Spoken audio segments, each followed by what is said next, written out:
Hi everyone, कैसे हैं आप लोग। उम्मीद करता हूं कि अच्छे होंगे। स्वागत है आपका एक और नए व्लॉग के अंदर। दिस इज व्लॉग नंबर 29 और इस व्लॉग के अंदर हम बात करने वाले हैं वेरी इंटरेस्टिंग टॉपिक। मेरे से बहुत बार पूछा गया है और मैंने इस टॉपिक को अभी तक कवर ही नहीं किया है।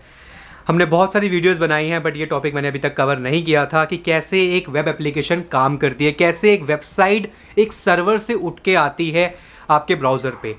डीएनएस क्या होता है, domain, URL, top level domain, country level domain. Basically अगर आप कोई भी यूआरएल डालते हो, मोबाइल से डाल रहे हो ब्राउज़र में, तो वो कैसे सर्वर से उठ के एक वेबसाइट आ रही है, ये पूरा फ्लो हम समझेंगे।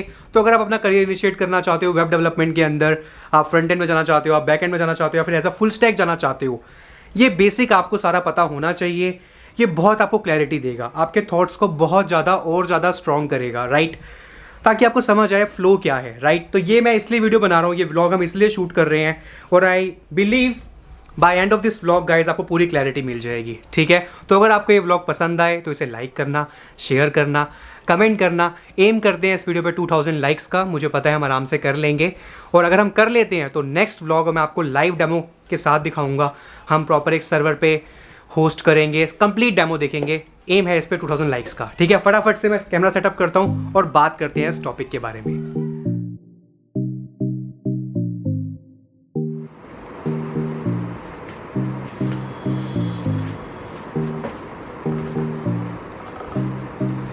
आओ जी, बैठो सारे, आराम से बात करते हैं, समझते हैं इस टॉपिक को। काफ़ी इंटरेस्टिंग टॉपिक है, ठीक है।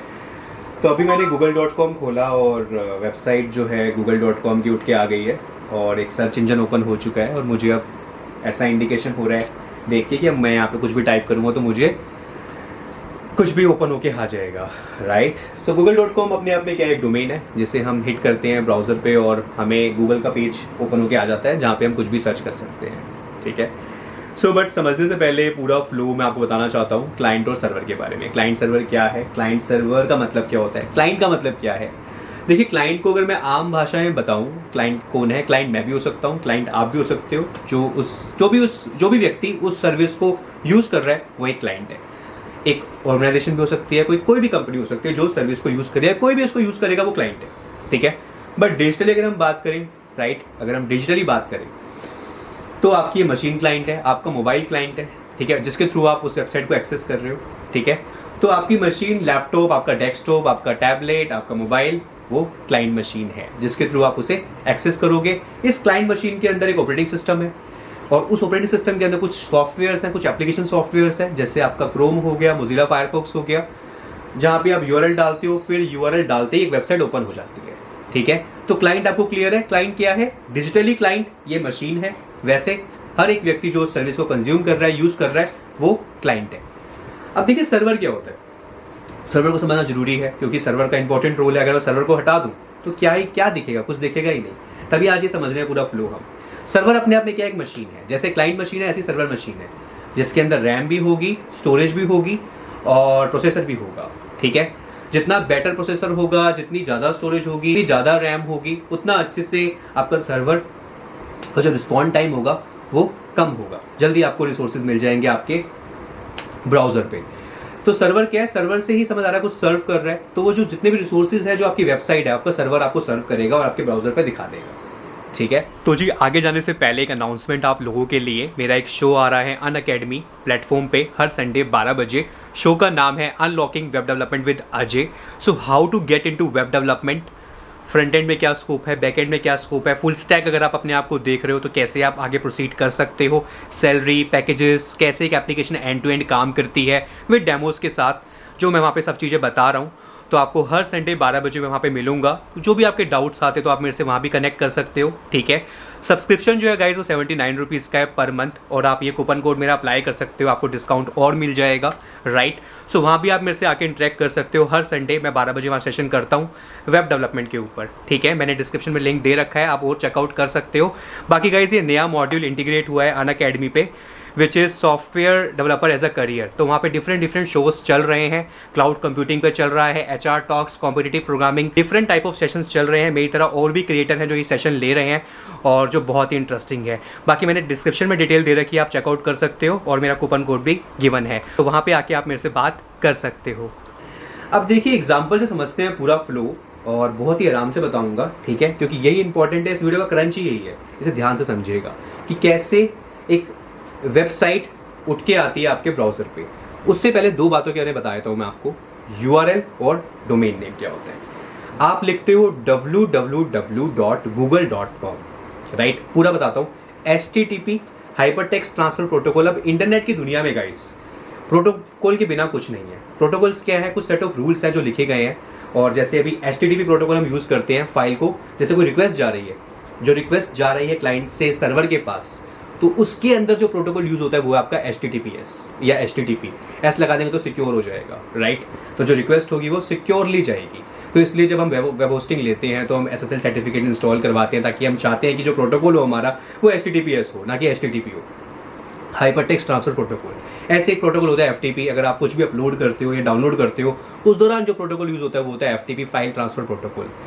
तो https://www.google.com, ये पूरा क्या है, ये URL है, uniform resources locator. It is just a formatted text string, आप एक पर्टिकुलर स्ट्रिंग कह सकते हो। ये पूरा कंप्लीट जो URL है इसे हम URL बोलते हैं, यूनिफॉर्म रिसोर्सेज लोकेटर।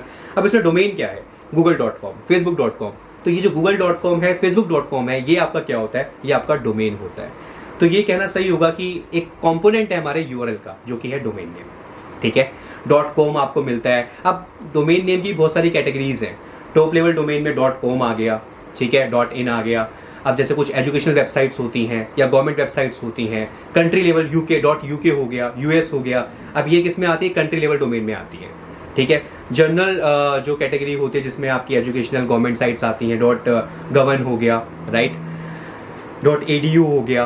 तो इस तरीके से कैटेगरीज बना रखी है डोमेन की। जब भी आप कोई होस्टिंग लेने जाते हो तो आपको इस तरीके से वैरायटीज मिलती हैं, और फिर उसके अकॉर्डिंग आप बाय करते हो अपनी नीड के अनुसार, जो भी आपका प्रोडक्ट है, ठीक है।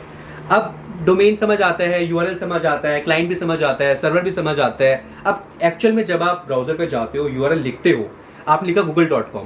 अब पहले डोमेन नेम को इन नेम से याद नहीं किया जाता था, मतलब ये नेम जैसे अभी इजी हो गया, google.com या फिर ajay.com, technicalsuneja.com, राइट। पहले ऐसा नहीं था। पहले क्या होता था, अगर टेक्निकल सुनेजा को बुलाना है, मतलब वेबसाइट खोलनी है, तो 192.168.8.1 IP एड्रेस के थ्रू हम एक्सेस करते थे। IP एड्रेस से हुए तो वेबसाइट खुल जाती थी। ऐसा नहीं कि आज नहीं खोल सकते।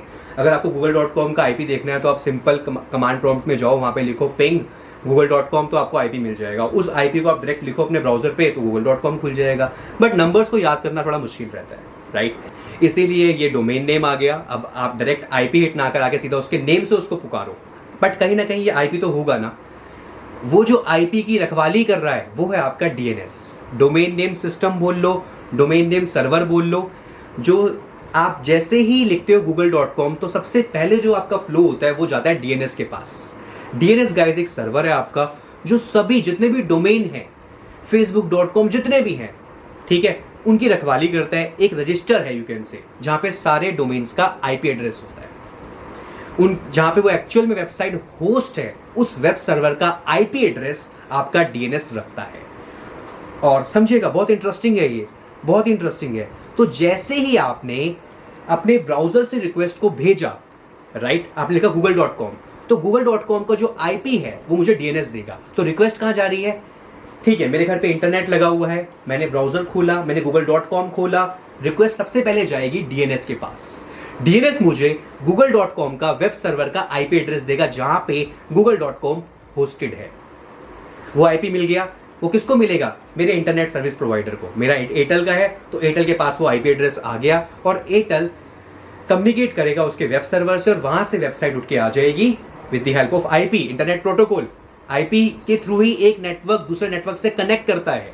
अगर मैं IP वर्ड खत्म कर दूं या इंटरनेट ही हटा दूं, वेब डेवलपमेंट खत्म हो जाएगा, ठीक है। It's very important. तो जितने भी सिस्टम आपस में कनेक्टेड है, एक कंट्री दूसरी कंट्री से कनेक्टेड है, ये सब IP से कनेक्टेड है, राइट। चाहे वो सिटी के अंदर हो या घर के अंदर हो या फिर इंटरनेशनल लेवल पे हो। लैन, मैन, वैन के बारे में आपने लोगों ने पढ़ा होगा, बेसिक नेटवर्क बेसिक्स में आता है, ठीक है। तो मैंने हिट किया google.com, सर्वर के पास डायरेक्ट रिक्वेस्ट नहीं जाएगी, पहले DNS के पास जाएगी, राइट। अब DNS के पास गई, डोमेन नेम सिस्टम जिसे हम बोल रहे हैं, सर्वर बोल रहे हैं, जो सभी डोमेन्स की रखवाली करता है। एक रजिस्टर है जहां पे सारे IPs हैं।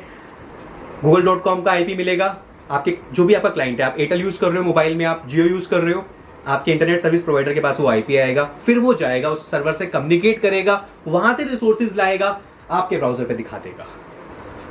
This is something you can say the flow, right. DNS बहुत इंपॉर्टेंट है। आपने देखा होगा बहुत बार, आप कोई वेबसाइट GoDaddy से या किसी भी जगह से आप डोमेन लेते हो, अपनी वेबसाइट को होस्ट करते हो, तुरंत चेंजेस रिफ्लेक्ट नहीं करते हैं, टाइम लगता है, 24 घंटे लगते हैं, 48 घंटे लगते हैं, 6 घंटे में कभी कभी हो जाता है। क्यों टाइम लगता है? क्योंकि जैसे आप वो यूआरएल लिखते हो अपने ब्राउजर में तो पेज नहीं ओपन होता। क्यों ओपन नहीं होता? क्योंकि डीएनएस के अंदर अभी वो जो डोमेन है उसका आईपी आया ही नहीं, तो कैसे पता ही नहीं चलेगा, है ना। तो इसलिए जब वो डीएनएस, क्योंकि आप कुछ एक यू कैन से क्रॉन मान लो, वो कुछ इंटरवल्स के बाद अपने आप अपडेट करता रहता है अपने आप को, जो नए डोमेन्स आ रहे हैं अपनी लिस्ट में ऐड करता रहता है, और जैसे ही उसकी लिस्ट में ऐड हो जाता है और तो उसके बाद आपके सिस्टम पे, आपके क्लाइंट मशीन पे वो वेबसाइट ओपन हो जाती है। ठीक है, समझ आ रहा है फ्लो में क्या समझाने की कोशिश कर रहा हूँ? चलो, अगर यहाँ तक आ गए हो, सब कुछ समझ आ रहा है तो यार लाइक बनता है इस पे। अभी हम एक और एग्जांपल समझते हैं। अब जैसे मान लीजिए आप जब घर पे इंटरनेट लगवाते हो तो आपके सिस्टम के अंदर, नेटवर्क के अंदर 2 सेटिंग होती हैं, IPv4 और IPv6, राइट। तो जो इंटरनेट घर पे आता है, बाहर कोई पोल होता है, वहाँ से एक वायर आती है, आपके राउटर में लगा देते हैं, उसमें कुछ फिर अपना जो वो कनेक्शन आपको देता है वो IP एड्रेस डालता है और DNS डालता है। तो अगर वो एयरटेल का डाल दे फॉर एग्जांपल, क्योंकि हर जैसे कंपनी, जितनी भी नेटवर्क कंपनीज है उनका अपना खुद का DNS होता है। गूगल का अपना DNS है 8.8.8.8, ठीक है। तो मुझे पता है गूगल कभी डाउन नहीं होगा, राइट। बट एयरटेल डाउन हो गया और मैंने अगर अपने नेटवर्क सेटिंग के अंदर एयरटेल का DNS डाल रखा है, क्योंकि अब रिक्वेस्ट फिर कैसे फ्लो करेगी, यहाँ से रिक्वेस्ट जाएगी मेरे एयरटेल के DNS के पास। अब एयरटेल डाउन होगा तो वेबसाइट खुलेगी नहीं, ठीक है। इसलिए ज्यादातर DNS क्या डाला जाता है, गूगल का डाल दिया 8.8.8.8, ताकि रिक्वेस्ट गूगल के DNS के पास जाए और वो मुझे IP दे, और फिर मेरा इंटरनेट सर्विस प्रोवाइडर जो एयरटेल है, जो भी कंपनी मैं यूज कर रहा हूँ, वो सर्वर के पास जाए, वहां से रिसोर्सेज लेके आए और यहाँ मुझे दिखा दे, ठीक है। तो ये भी एक रहता है। बहुत बार वेबसाइट नहीं खुल रही है जी, अब भाई कैसे खुलेगी? तुम जो DNS यूज कर रहे हो, जिस कंपनी का यूज कर रहे हो, वो कंपनी का सर्वर ही डाउन है, वो कैसे खोल के देगा? खोल के नहीं देगा। इसलिए हम बेशक मैं सर्विस ले रहा हूँ, बट जो DNS हम डालते हैं वो जनरिक है, कोई भी किसी का भी यूज कर सकता है, ऐसा नहीं है। बट ये है कि फिर रिक्वेस्ट जो है, रिक्वेस्ट की जो राउटिंग है वो फिर उस तरीके से फ्लो करती है, समझ रहे हो। तो जैसे ही आपने google.com का URL डाला, वो DNS के पास गया, उसने वेब सर्वर का IP दिया जहाँ पे google.com होस्टेड है, और वहां से फिर रिसोर्सेज मुझे दिख पाते हैं। और सर्वर जो है, जहाँ पे कोई टेक्नोलॉजी चल रही है, वहाँ पे जावास्क्रिप्ट भी चल सकता है, जावा भी चल सकता है, पाइथन भी चल सकता है, जो मुझे रिस्पॉन्ड करेगा। अब यही है, क्लाइंट साइड टेक्नोलॉजी आ जाती है, यहाँ पे सर्वर साइड टेक्नोलॉजी आ जाती है। क्लाइंट साइड में क्या होता है, आपका HTML हो गया, CSS हो गया, जावास्क्रिप्ट हो गया, ठीक है।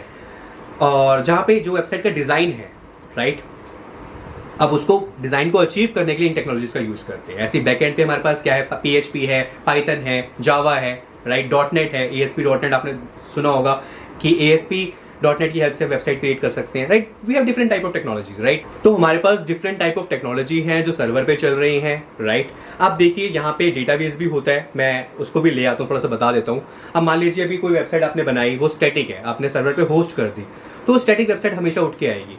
बट मान लीजिए कुछ इवेंट पे कंटेंट चेंज हो रहा है, आपका हेडर सेम है, फुटर सेम है, बट सेंटर वाला कंटेंट चेंज हो रहा है डायनेमिकली, तो वहाँ पे डेटाबेस भी इन्वॉल्व रहता है, ठीक है। सर्वर एंड पे जो सर्वर साइड टेक्नोलॉजी है हमारी, PHP हो गया, अब वो डेटाबेस से इंटरेक्ट करती हैं। डिफरेंट टाइप ऑफ हमारे पास DBMS है, MySQL है, राइट, RDBMS आपने सुना होगा, MongoDB है।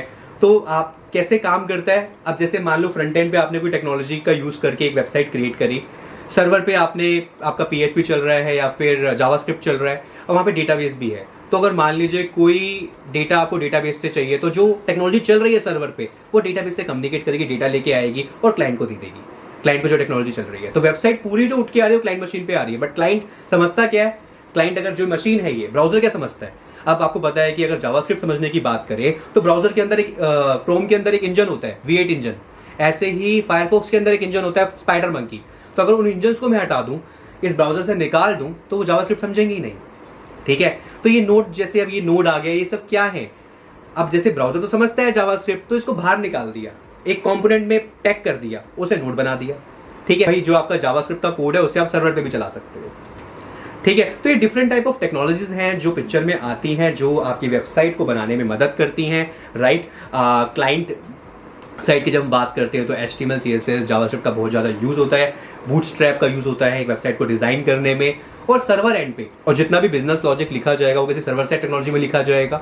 इट कुड बी जावास्क्रिप्ट और जावा, पाइथन, कोई भी लैंग्वेज हो सकती है जो सर्वर पे लिखी हुई है। बट जहाँ पे डेटाबेस की बात आएगी तो फिर वहीं पे डेटाबेस भी होता है। वो सर्वर पे हमारे पास जो भी हम सर्वर यूज़ कर रहे हैं, आप अमेजन यूज़ कर रहे हो या फिर अपाचे सर्वर यूज़ कर रहे हो, तो वो आपको सर्विस देगा एक डेटाबेस की। आप फिर कुछ लाइन ऑफ कोड लिखोगे अपना और उस सर्वर से कम्युनिकेट करोगे, राइट। वहाँ से डेटा आपको मिलेगा और यूज़र की रिक्वेस्ट के अनुसार उसको आप कंटेंट को डिलीवर करोगे। ठीक है, समझ आ रहा है? तो ये पूरा फ्लो काम करता है गाइस। क्लाइंट सर्वर कैसे रिक्वेस्ट जाती है, डीएनएस क्या होता है, ये सब चीज़ें पता होना बहुत जरूरी है अगर आप अपना करियर इनिशिएट करना चाहते हो वेब डेवलपमेंट के अंदर, फ्रंट एंड में जाना चाहते हो, बैक एंड में जाना चाहते हो। तो ये पूरा इस तरीके से रिक्वेस्ट काम करती है। आई होप गाइज आपको ये पूरा अच्छे से क्लियर हो गया होगा। फिर भी कोई डाउट हो तो मुझे बताना। बाकी मैं 2 चीज़ें और कवर करना चाहता था यहाँ पे, सिंगल पेज एप्लीकेशन क्या होती है, बट उसे हम अलग से कवर करेंगे क्योंकि यहाँ पे मिक्स करने का कोई सेंस नहीं है। ठीक है, so thank you so much guys for watching this video. अगर आपको इंटरेस्टिंग लगा तो इसे लाइक करना, शेयर करना, कमेंट करना। मिलता हूं आपसे बहुत ही जल्दी नेक्स्ट वीडियो में। टिल देन ध्यान रखिए अपना। बाकी अगर आपको हमारे चैनल की वेब होस्टिंग चाहिए हो तो आप मुझे इस नंबर पे व्हाट्सएप कर सकते हो। हमारे पास जो बेस्ट प्लान है वो मैं आपके साथ शेयर कर दूंगा। काफ़ी कम प्राइस में हम कोशिश कर रहे हैं कुछ अच्छी सर्विसेज देने का और 150 क्लाइंट्स हमारे पास ऑलरेडी हैं। सो अगर आप इंटरेस्टेड है वेबसाइट होस्ट करने में तो आप मेरे से व्हाट्सएप पे बात कर सकते हो। Thank you so much guys. मिलता हूँ आपसे बहुत ही जल्दी नेक्स्ट वीडियो में। टिल देन ध्यान रखिए अपना।